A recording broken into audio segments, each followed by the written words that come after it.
What's up, guys? Welcome back to Vanover Machine and Repair, and welcome back to the beautiful Lucas horizontal boring mill project. Now, in the last video, you've seen us machine a brand new clutch housing, or whatever we want to call it, and we're continuing on with that theme. We started with this big bronze gear. We have our clutch gear cooling down in the oven, and the next step is to make these small little dogged clutches. Let me bring you in close, show you some more detail on those clutches and what we're going to do to get those made. Taking a closer look at these clutches, the main reason we're remaking these really started with this guy. We did such a nice job on this gear over here that I didn't want to take this guy and reuse it, specifically because we have a bunch of extra holes we don't need, and a couple of the holes were kind of blown out on the side, and really I just didn't want to take all this work, put it into this beautiful gear, and drop this kind of worn out clutch on here. Both of these clutches are kind of the business end of all of these parts because they are what takes the force when you engage and disengage the clutch. So what's going to make making these a little bit more tricky is these are not just a straight cut, meaning that if you were to take an end mill and just buzz across them, you would have a straight dog. These dogs are actually kind of at an angle or a pie shape very minorly.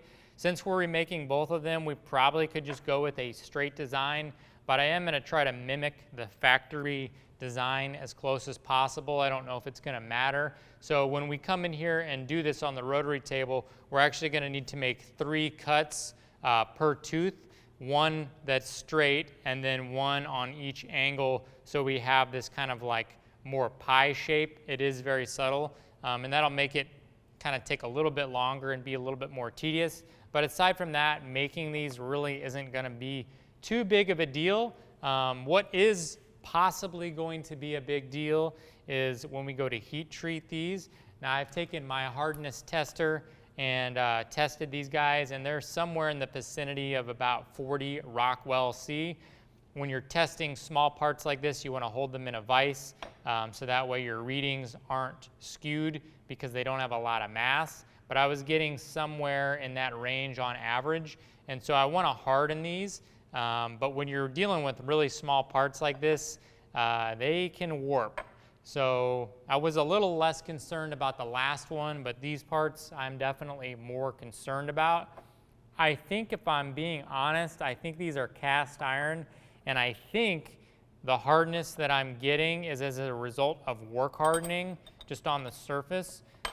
So we probably could have just gone with cast, but I want to see if we can make these and then harden them without having them warp, because I think it's going to be a more durable option. But I guess we're not going to know that until the very end. So in terms of material, I picked up a nice chunk of 4140. So this 4140 should have no problem getting around that 40 Rockwell C. So once these are done, we'll heat treat them and try to get them around 40. Other than that, there's not a whole lot else left to do. It's just mostly hogging out material at the lathe, taking it over to the rotary table, drilling a bunch of holes, and buzzing out all these angles. So I'm going to go ahead and draw these up in Fusion so I can have kind of a diagram for all my cuts, and then we'll meet you over at the lathe and start hogging out some of this material. So we're going to change up the design a little bit. As soon as I drew these up, I realized I couldn't make these parts, and I'm going to be honest with you guys about that. I have an 8-inch super spacer. I love that thing, but I realized with 16 divisions or 32 individual divisions, that's not going to be possible on a 24-plate super spacer. So I redesigned these to be 12 teeth or 24 divisions, and then quickly realized that that isn't going to work either, because I would only be able to cut these if they were straight tooth profiles, which they are not. So that led me down the path of realizing that I needed a dividing head. But frankly, I don't own a dividing head, and I kind of don't like them. They can be kind of cumbersome, and I rarely need one. So I came up with a really clever way where we can keep these as 12 teeth, and we're going to make them on the super spacer without needing any special tooling and be able to do it fairly efficiently. So I'll show you that technique once we get over to cutting the teeth. But the other thing I realized after talking to Stuart DeHaro is that when I heat treat these, not only are they likely to warp, but more likely to crack. And that's just because of all the sharp profiles on these parts. So after talking with him, we figured out that it would probably be wiser to machine these oversized as like large washers with no teeth, heat treat them as is with minimal sharp corners, and then machine them afterwards. So that's what we're gonna do. So we're gonna get this chucked up in the lathe and basically turn 2 large washers, and then we'll heat treat them and kind of go from there.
All right, we got these spacers done, and if I'm being honest, my parting game was on today.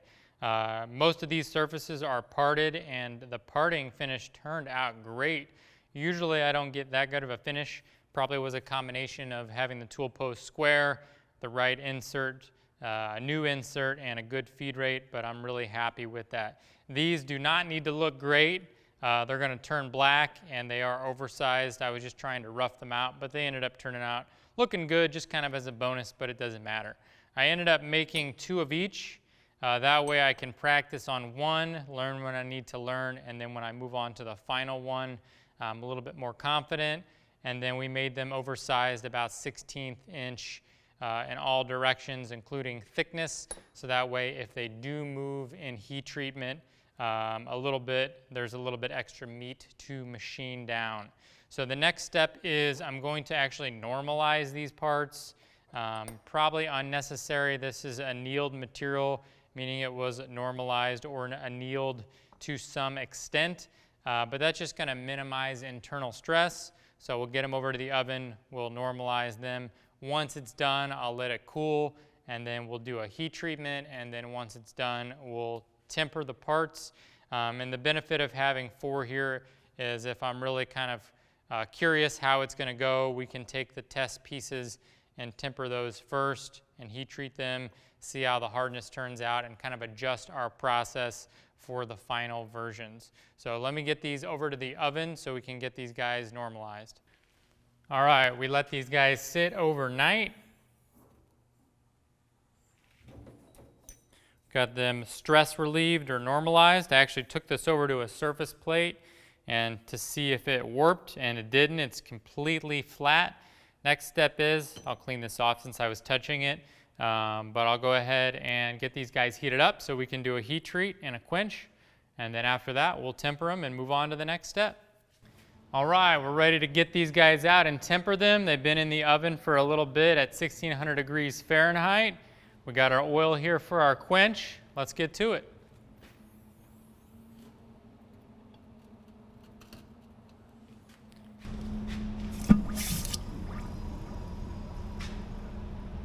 Figure 8s.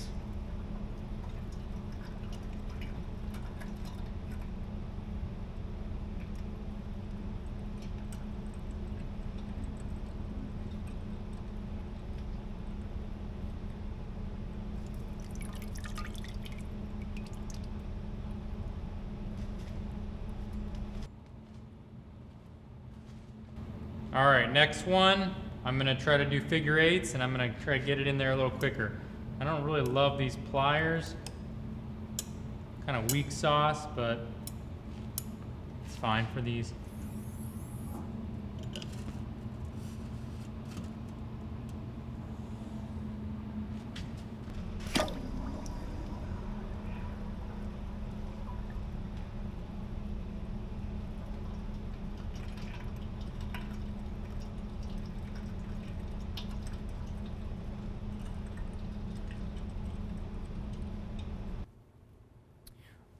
All right, we got these out of the oven, and let's just check the hardness to see how they check out.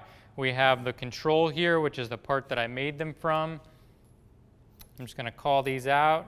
18.9, 18.9, 18.9.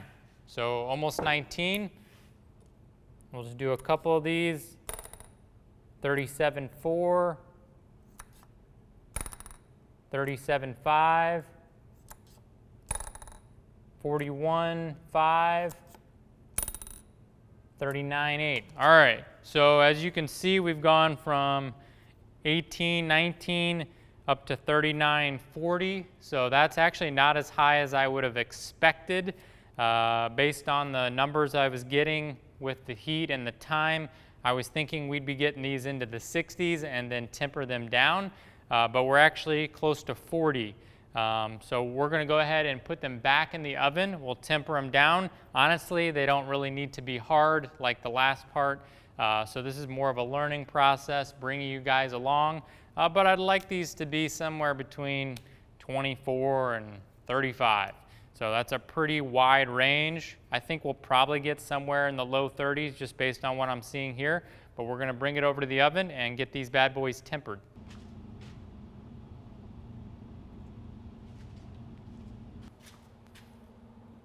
Not gonna lie, I kinda wanna drop one of these to see if it'll shatter, just so I can learn, but I'm gonna resist that urge.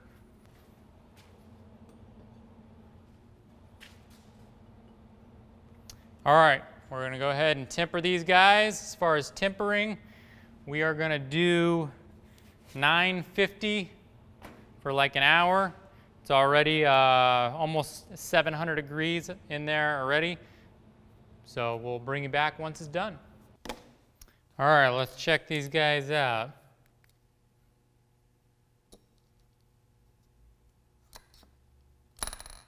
$25, okay.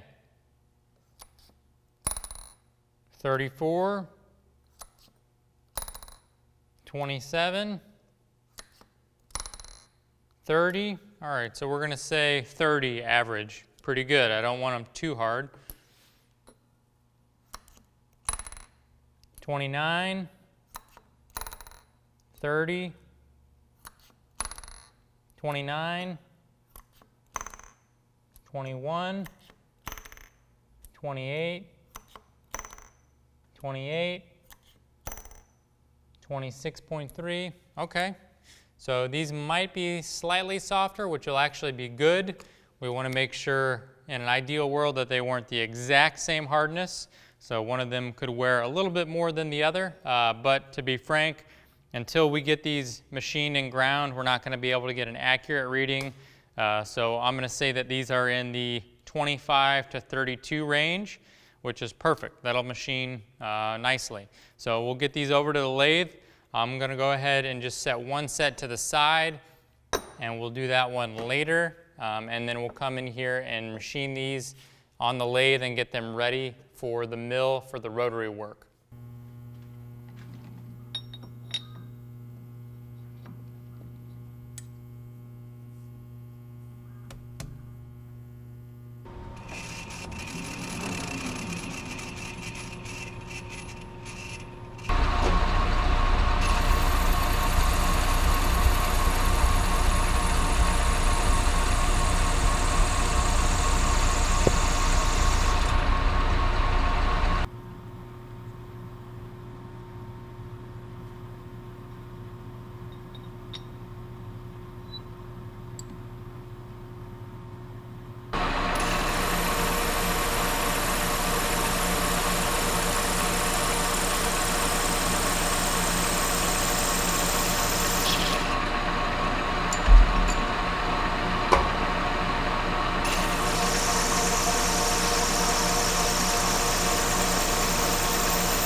All right, now for the fun part, we're gonna go ahead and cut these dogs. So like I explained before, there are 16 dogs on this original part, and in order to cut this, you would need 16 times 3, which I think is 48. Someone will correct me if I'm wrong, because you need to come in here and make a cut at 16 integers, and then you got to rotate it and cut this angle and cut this angle. So we redesigned the part for 12 dogs or 24 positions, but we encounter the same issue, because even though we have 24 positions, we need 24 positions and then a position on either side of that position to go ahead and get this cut. So the way around that would be with a dividing head. I'm not going to get into why I don't have one or like them, but we're going to do it on this super spacer, and we have a little trick. Now this trick will either work extremely well or it won't work at all, and we're going to experiment and find out. So I have a drawing here that I made in Fusion 360. It's actually just a close-up of this drawing, and what we're going to do is we're going to drill a hole and ream it for precision, and we already need 6 holes around the perimeter anyway, so we're not adding an additional feature. We're going to cut all of our positions, our 12 positions, straight across, and then what we're going to do is loosen the chuck, and I'm going to clock the part 7.5 degrees over, which is half of 15 degrees, and 15 degrees is going to be our straights. And you may ask, how do we do that accurately? Well, I went ahead and scaled this in Fusion and figured out if I clocked the part basically in Fusion 7.5 degrees, what would be the X and Y coordinate in doing that. So what that means is we'll loosen the jaw. I'll come over here to my hole. I'll do an X jog and a Y jog.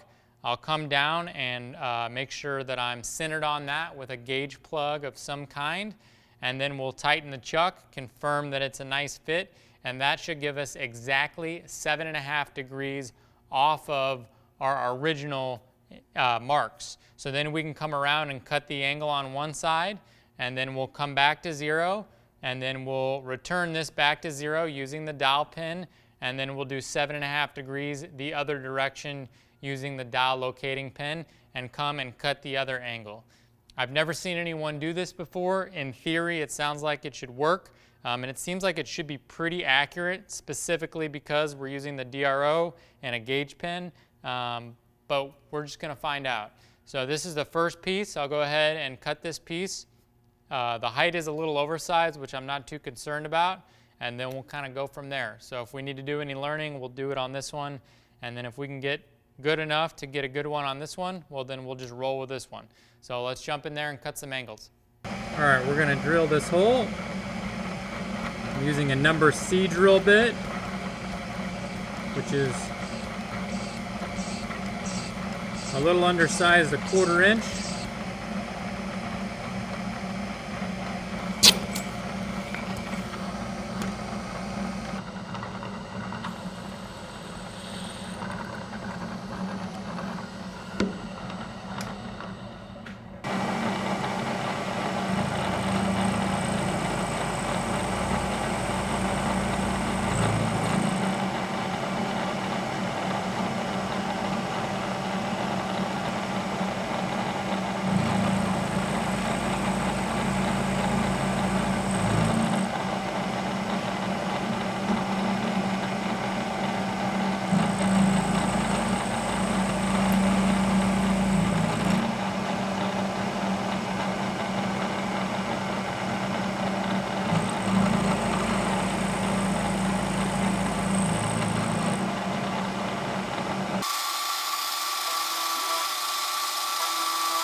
All right, now that our slots are cut, we're going to jog this part 7.5 degrees over. So we've already moved our pointer and we've went our coordinates on the DRO, so we'll get this loosened and we'll see how well this works.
All right, we're going to move to the other angle.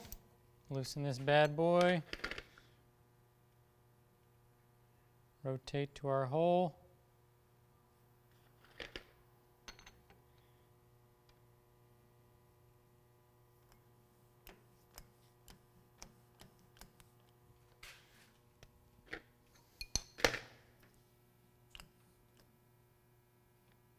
Touch off on the soft jaw.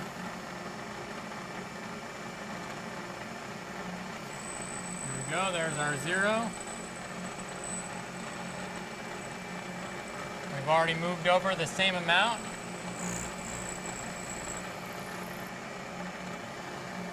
There we go, cut the other side.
All right, this part is almost done. All we have left to do is the countersinks on the other side. So we can liberate this from the vise.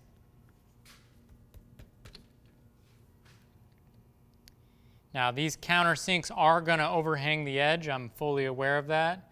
That's how the original design is.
All right, went ahead and made this second one off camera, and this turned out really good as well.